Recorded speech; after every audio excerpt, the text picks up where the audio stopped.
Well, stories about dead birds in several parts of the world are still making headlines. The bird kill in Arkansas is on almost everyone's radar. No, literally, it actually shows up on radar. New at 10 tonight, THV's Lauren Clark joins us now to explain. Lauren? Well, as today our own Ed Buckner pointed out, an interesting image from the radar screen taken New Year's Eve above Beebe when the birds fell. We took it to the National Weather Service in North Little Rock to see if they could give any more information about the spot.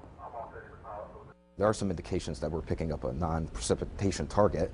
Has some similarities to, say, like a collection of birds. This radar image is from around 10 p.m. New Year's Eve. Science and Operations Officer at the National Weather Service, Chris Bonanno, tells us Arkansas had lots of busy weather that particular night, but nothing after sunset.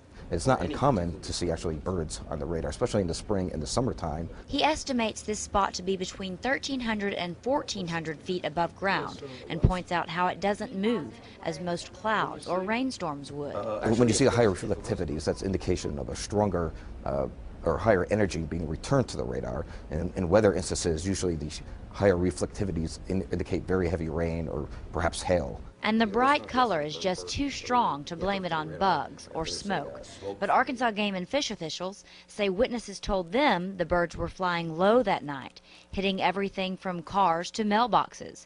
So while we know what it's not precipitation occurring.